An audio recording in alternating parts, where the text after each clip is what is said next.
I have loved being with the members of the Greenlight movement at this last conference now in 2023.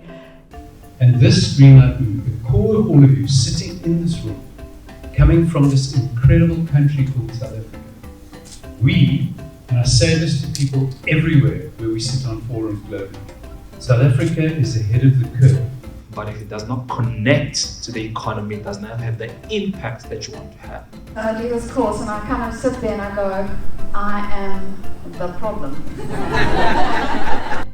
It feels like we have found our tribe. There have been so many non-profits, business, corporates, social enterprises, foundations, support partners, funders, who've come together through a common passion to find the sweet spot of social impact. And we're all talking to each other. The authenticity in the room has been amazing. I really enjoyed the conference yesterday and the insights and seeing the people that are part of the conference and are part of the Greenlight movement. It was exciting, and you can see the vision and the future of the Greenlight, and I really love and support the Greenlight survey. And I think, as you say, the question about time and capacity is that you can't rush these surveys. You can't think, right, I'm going to do 7 or 8 or 10 surveys today. You have to go in at the pace of the people that you're sitting with. Because there are questions there that a lot of people have never ever even considered. What I've really enjoyed about the conference, being the connection captain, is actually seeing everybody engage. Seeing everybody who've never met before, maybe some have, maybe some haven't, but everybody hangs around and is deep in conversation with each other. It's just an amazing way to see people collaborating. The masks have come off, the hearts have come out, the hands have been offered, listening to the stories coming from organizations, listening to the insights, the sense of excitement, the sense of passion, the commitment, the dedication. And this needs to get out. The message needs to get out into mainstream, to governments, municipalities, to greater civil society, that there is change that is happening on the ground, that people are hustling. There are great stories to be heard, but there's so much more work to be done, and we need more partners to come and participate. How can an NGO scale?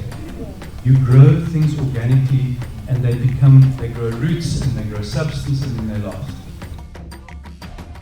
We're trying to change the development paradigm, for want of a better word. Just like we're trying to change the philanthropic paradigm. One of the things we're looking at is how can our partners become part of the Greenlight movement along with the Nolan's Foundation and 1 Million Strong, so that we can track what we're doing, because we've been doing it now for nearly 8 years and we haven't really been able to track what we're doing and see the results. And so we're looking forward to becoming part of the movement. What I would like to know and work with the Greenlight team on is how can we use their data to create evidence-based mental wellness programming that supports the outcomes that the social justice sector is trying to accomplish. And so it's really a partnership work. For those of us who are doing program development work, it's very helpful to not have to go and do that research ourselves, but in fact partner with a credible organization who has those data points. So this has been a really, really good experience for us as the Greenlight office, and we are so proud of where the Greenlight movement is evolving to. What you're doing is that you are removing shame from the situation, and you are also equalizing with that person. Because you're going, you are a human under construction, I'm a human under construction. So the work of the A to B movement is how do we cultivate volition. Somebody once asked me in TCB if I could ask for anything, what would I ask for? And the answer would be to invent a machine to x-ray somebody's belly to see if their fire was burning. If you can get a person's anxiety down, you're going to get his ba-ba-boom up.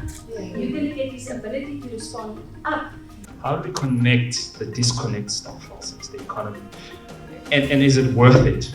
But definitely when savings is connected to the economy, you have an impact. To work through forgiving myself for not giving up handouts a lot sooner. Wow, it's just such a privilege, because for that person to know and understand that this is their safe space, this moment is their moment. And some people never get the opportunity to then offload or understand that, look, it's okay and it's safe to speak to somebody about that, what's actually going on. And so I love being in that space. We need to understand the impact of trauma, shame, and humiliation on our programs. The rate of compassion fatigue and burnout is 77 to 90%. It's incredibly high.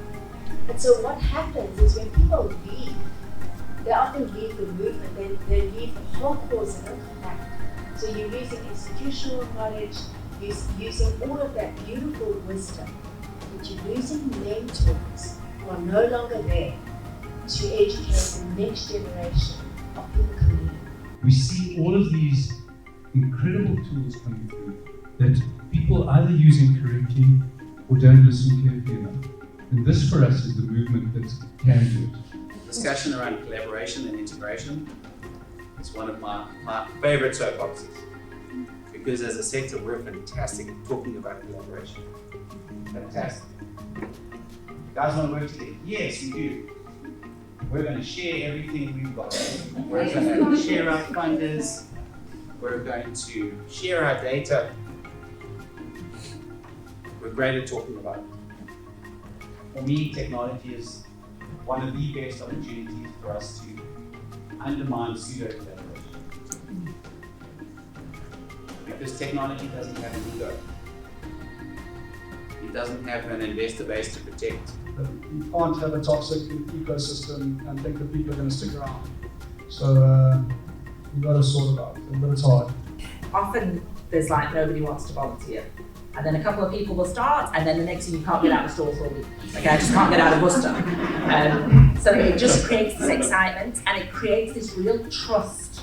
And I think if it's authentic, if it's done with the right heart and for the right reasons, I think people, they see that and they know that they work for a company that actually ultimately does care. I want to do a shout out to the corporates out there, the businesses, the foundations, the funders, the donors. There is a movement afoot, a group, a tribe of organizations across South Africa who really want to move that needle of transformation, who want all South Africans to feel independent and to have their dignity in their lives, to have a better quality of life. And we want to help them to help themselves. And we need more people to come and to join us on this journey, to bring their authentic selves and what they have to offer. Because we're doing it. We're unapologetic, we're making it happen, and we're going to do this. But if we all do this together, it's going to work so much more effectively, and the agency within this country is going to rise.